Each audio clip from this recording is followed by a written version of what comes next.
जय सिया राम। आज हम जानेंगे शरद पूर्णिमा कब है और शरद पूर्णिमा पर खीर इस साल बनाएं कि नहीं बनाएं, और अगर बनाएं तो किस विधि से बनाएं, इसी के बारे में आज हम जानेंगे। तो वीडियो के अंत तक बने रहिए। चलिए वीडियो को शुरू करते हैं।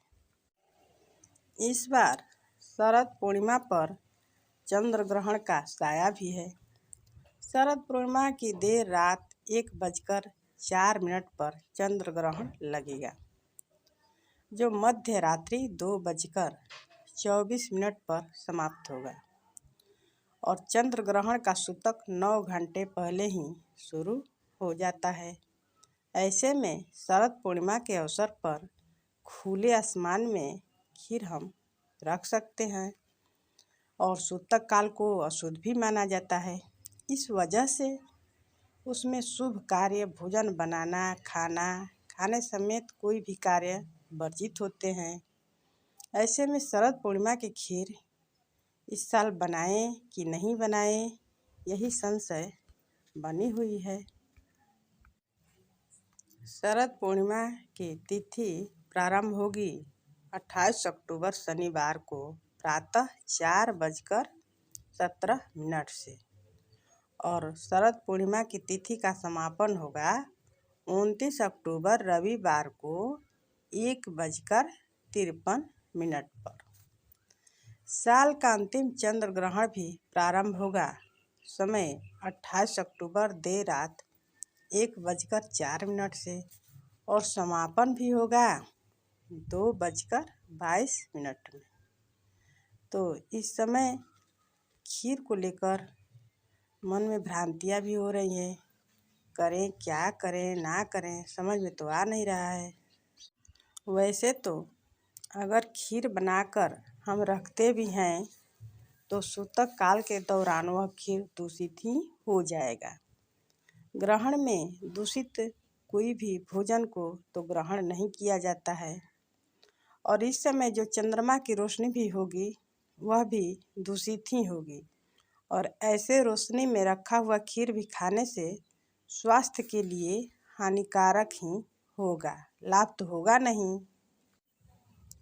अगर शरद पूर्णिमा को माने तो सभी तिथियों में महत्वपूर्ण तिथि मानी गई है पूर्णिमा, और यह पूरे साल का एकमात्र ऐसा दिन होता है जब चंद्रमा अपनी 16 कलाओं के साथ निकलता है। 16 कलाओं का संयोजन एवं आदर्श व्यक्तित्व का निर्माण भी करता है। भगवान श्री कृष्ण को 16 कलाओं से परिपूर्ण अवतार भी माना जाता है। ऐसे में इस दिन चंद्रदेव की पूजा करना बहुत महत्वपूर्ण भी माना जाता है। कई जगहों पर शरद पूर्णिमा को कोजागरी पूर्णिमा के भी नाम से जानते हैं। इस दिन कोजागरी पूजा भी होती है। शरद पूर्णिमा पर लक्ष्मी पूजा का भी विधान है। लक्ष्मी पूजन का मुहूर्त रहेगा शरद पूर्णिमा के दिन। इस साल शुभ उत्तम मुहूर्त रहेगा 7:54 AM से 9:17 AM, और चर सामान्य जो मुहूर्त होगा 12:05 PM से 1:28 PM तक, और लाभ का मुहूर्त होगा उन्नति वाला होता है ये लाभ चौघड़िया में 1:28 PM से 2:52 PM, और अमृत काल होगा जो सर्वोत्तम रहता है 2:52 PM से 4:16 PM, और लाभ होगा जिससे उन्नति भी होता है 5:40 PM से 7:16 PM तक रहेगा। शुभ का चौघड़िया रहेगा जो उत्तम भी होता है 8:52 PM से 10:29 PM तक। इसी मुहूर्त में माँ लक्ष्मी की पूजा किया जाना बहुत श्रेष्ठ रहेगा। तो इस स्थिति में अपने अपने एरिया के हिसाब से देख लीजिए कि सूतक कब लग रहा है। सूतक मतलब ग्रहण से 9 घंटे पूर्व ही माता लक्ष्मी की पूजा कर लेनी चाहिए इस साल। सूतक में माँ लक्ष्मी का पूजा करना कोई लाभ नहीं होगा। शरद पूर्णिमा पर खीर क्यों बनाई जाती है, इसे भी जान लेते हैं। शरद पूर्णिमा पर चंद्रमा से निकलने वाली किरणें जो हैं वो अमृत के समान मानी गई है। यही वजह है कि इस दिन चंद्रमा की रोशनी में खीर को रखा जाता है ताकि इसमें चंद्रमा की किरणें पड़ें और अमृत का प्रभाव हो सके। इस दिन चंद्रमा की रोशनी में खीर रखने के बाद उसका सेवन करने से माता लक्ष्मी भी प्रसन्न होती हैं और व्यक्ति भी स्वास्थ्य से परिपूर्ण होता है और आयु भी लंबी होती है। शरद पूर्णिमा के दिन सुबह जल्दी उठकर स्नान कर लेना चाहिए। इस दिन पवित्र नदियों में स्नान करने का बहुत ही अधिक महत्व होता है। अगर नहीं जा पा रहे हैं तो नहाने के पानी में भी गंगा जल डालकर स्नान किया जा सकता है। नहाते समय सभी पावन नदियों का ध्यान भी कर लेने से उस तीर्थ के ही नहाने जैसा फल प्राप्त होगा। और नहाने के बाद घर के मंदिर में दीप प्रज्वलित करें। अगर संभव हो सके तो इस दिन व्रत भी कोई कोई करता है। शरद पूर्णिमा भी एक सुअवसर ही है, क्योंकि शरद पूर्णिमा के दिन अगर लक्ष्मी जी को प्रसन्न किया जाए तो दीपावली से कम प्रभावी नहीं होता है। ऐसा माना जाता है कि माता लक्ष्मी स्वयं धरती पर आती हैं इस दिन, क्योंकि चंद्रमा भी धरती के बहुत निकट होता है। खीर के बारे में तो जानेंगे ही, लेकिन सूतक काल में ग्रहण लगने से पहले चंद्र की रोशनी में कुछ देर जरूर बैठना चाहिए। हो सके तो 1 घंटा 2 घंटा भी बैठ लेना चाहिए। आँखों को भी रोशनी चंद्रदेव की तरफ कुछ देर के लिए एकटक लगा कर रखना चाहिए ताकि आँखों की भी रोशनी बढ़ जाए। इस दिन ग्रहण भी लग रहा है, इसलिए अपने कपड़ों पे, मंदिर में और जो खाने वाला चीज़ हो उसमें भी तुलसी पत्ता और कुसा डालकर रखना चाहिए। शरद पूर्णिमा की रात में चंद्र स्नान करना भी स्वास्थ्य के लिए लाभकारी ही होता है। ज़्यादातर चंद्र की रोशनी इस दिन जरूर लेना चाहिए। शरद पूर्णिमा के दिन लक्ष्मी जी की पूजन में अगर पूजन करें तो लक्ष्मी जी की तस्वीर सफ़ेद रूप में होना चाहिए।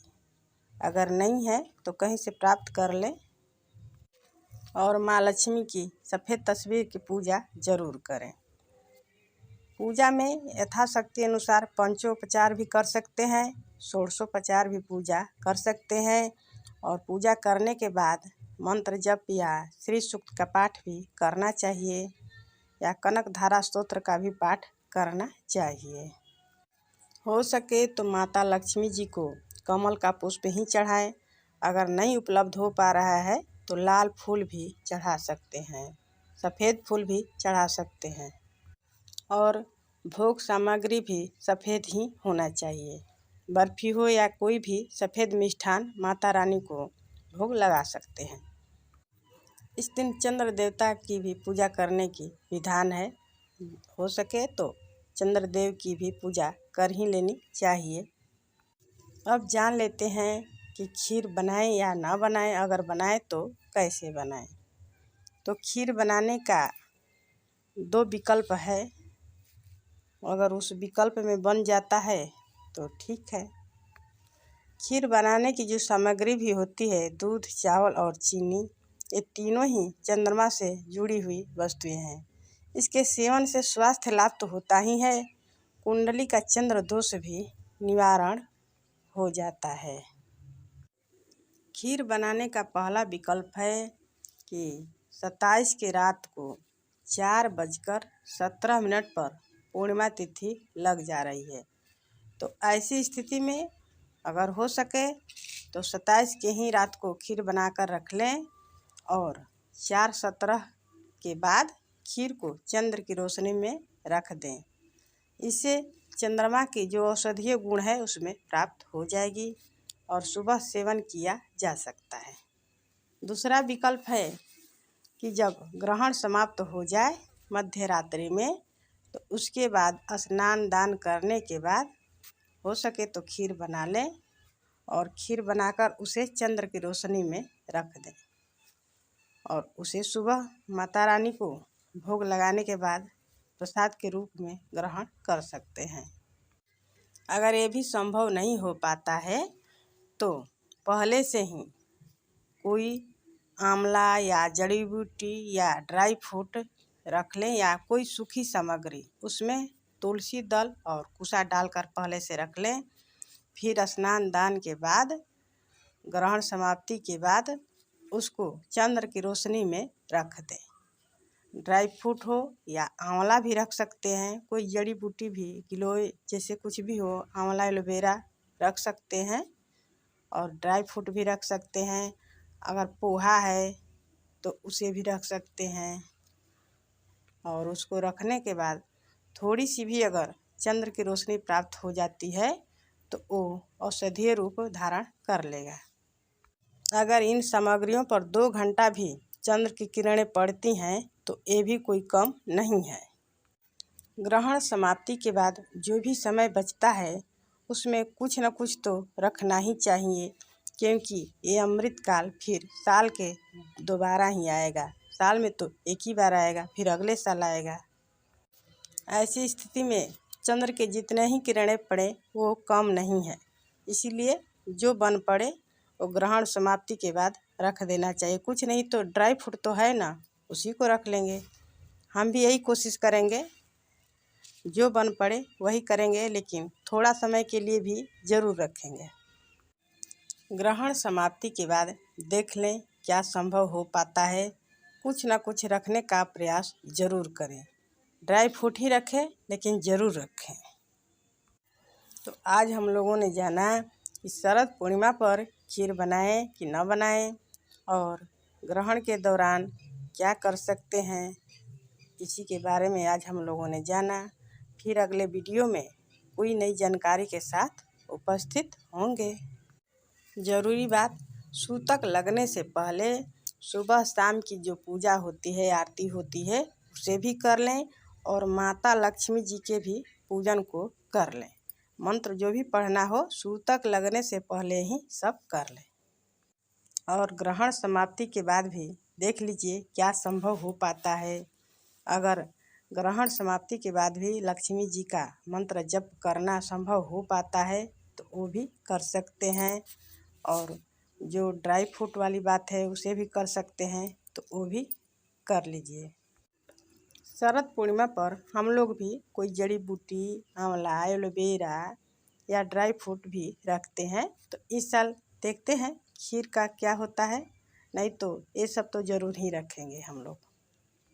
तो आज वीडियो को यहीं पे समाप्त करते हैं। जय सिया राम, धन्यवाद। Please like, share, subscribe, comment ज़रूर करें।